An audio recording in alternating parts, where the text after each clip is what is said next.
அஸ்ஸலாமு அலைக்கும் ஃப்ரெண்ட்ஸ். இன்றைக்கி நம்ம சேனலில் என்ன பார்க்க போகிறோன்னா அரிசி உப்புமாவை தான் பார்க்க போகிறோம். வாங்க வீடியோக்குள்ளே போகலாம். அடுப்பத்தை வச்சு சட்டி அடுப்பில் வச்சுக்கிறேன். சட்டி சூடாகட்டும். சட்டி சூடாகிடுச்சு. இப்போ எண்ணெய் ஊற்றிக்கலாம்.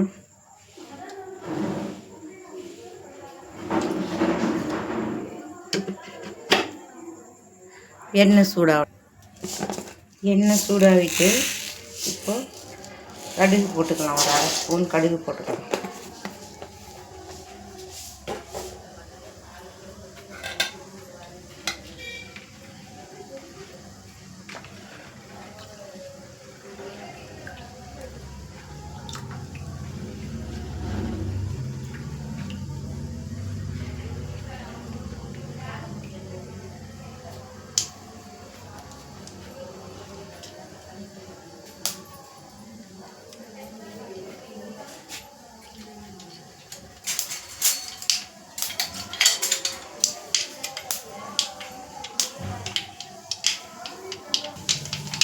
கடுகு பொரியுது.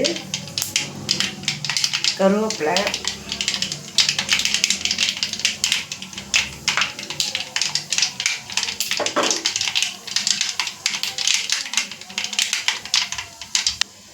கடுகு நல்லா பொரிஞ்சிச்சு. இப்போது கருவேப்பிலையும் வெங்காயம் போட்டுக்கலாம்.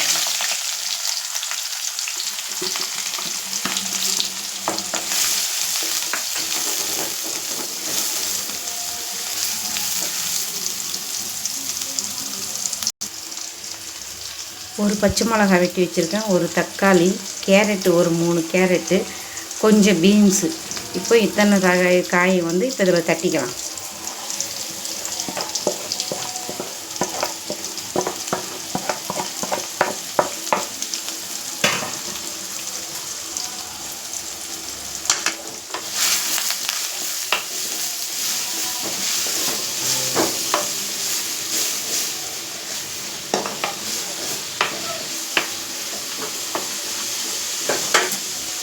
இது வதங்கி வரட்டும். இதில் லைட்டாக உப்பு போட்டுக்கலாம். ஒரு ஸ்பூனுக்கு உப்பு போட்டுக்கலாம்.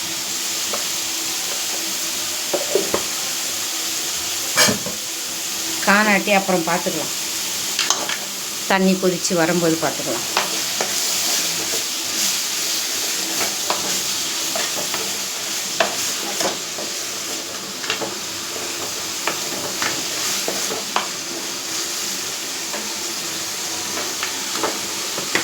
நல்லா கொஞ்சம் நேரம் வெந்து இப்போது லைட்டாக வந்து காய் நல்லா வெந்து வந்திருக்கு. இன்னும் கொஞ்சம் வேகணும். ஒரு 1/4 ஸ்பூனுக்கு மஞ்சத்தூள் போட்டுக்கிறேன். 1/4 ஸ்பூன் இல்லை, ஒரு 2 சிட்டிக்கு மஞ்சத்தூள் போட்டுக்கிறேன். ஏன்னா மஞ்சத்தூள் போட்டால் தான் அது கிச்சடி, இல்லைன்னா அது உப்புமாவு தான். பச்சை வாடை போகிற வரைக்கும் கொஞ்சம் அது அப்படியே வதங்கி வரட்டும். சரி, வேணாம். தண்ணி கொதிக்க வச்சுருக்கேன். இப்போ இந்த தண்ணியை ஊற்றிடலாம்.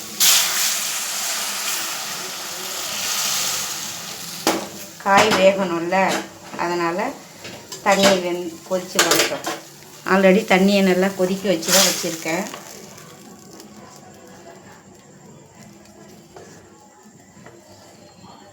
கொதித்து வரட்டுங்க, அப்புறம் பார்க்கலாம். இப்போது மூடியை போட்டுக்கலாம். நம்ம மூடியை போட்டு கொதிக்க நல்லா தண்ணி கொதித்து வந்துடுச்சு. இப்போ அந்த அரிசி ரவையை கொட்டிக்கலாம். இது அரிசி ரவை. இந்த தண்ணி அதுக்கு கரெக்டாக இருக்கும்.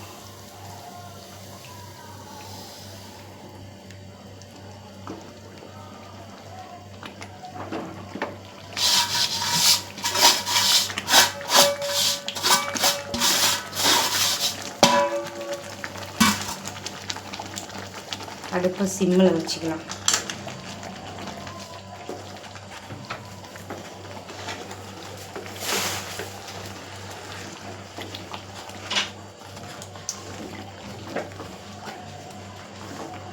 ஒரு 2 நிமிஷம் அது நல்லா வெந்து வரணும். 4 நிமிஷம்.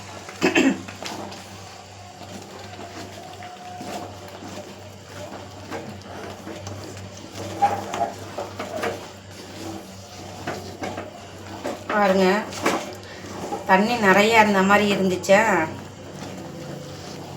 பாருங்க, எப்படி தண்ணி அதுவே பத்தாத மாதிரி இருக்குது பாருங்க. ஆனால் கரெக்டாக வச்சேன் தண்ணி. இந்த கிளாஸுக்கு தான் 1.25 கிளாஸு ரவை எடுத்து, அரிசி ரவை.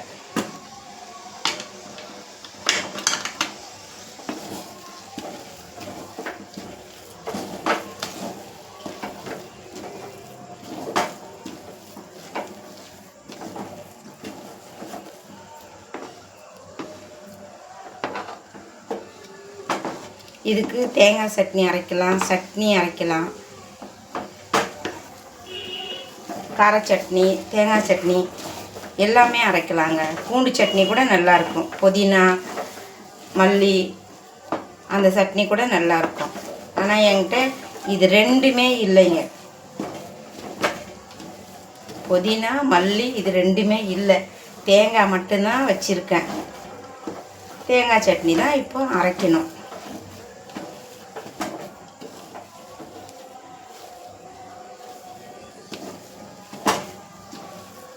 பாருங்கள், அது அப்படியே இந்த ரவை எப்படி வெந்து வந்திருக்கு பாருங்கள். உங்களுக்கே நல்லா தெரியும் அது எப்படி வெந்து வந்திருக்குதுன்னுட்டு.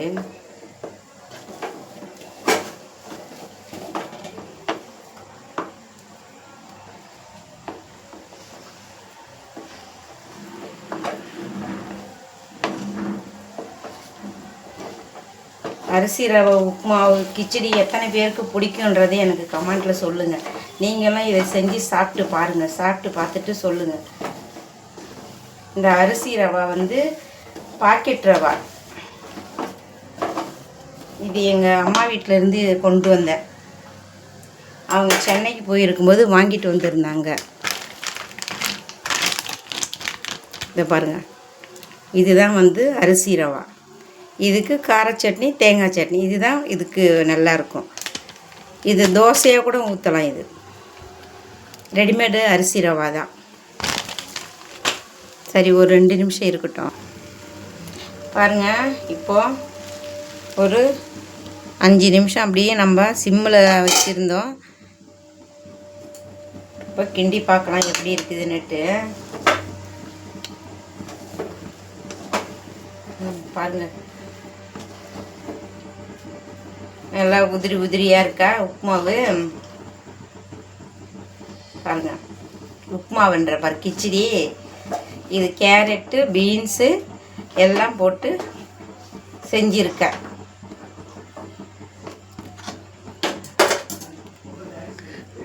அவ்வளோதாங்க,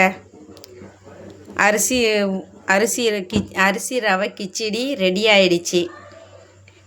சப்ஸ்கிரைப் பண்ணுங்கள், லைக் பண்ணுங்கள், ஷேர் பண்ணுங்கள், பெல் ஐக்கானை கிளிக் பண்ணுங்கள். என்னுடைய சேனலை சப்போர்ட் பண்ணுங்கள். நெக்ஸ்ட் வீடியோவில் பார்க்க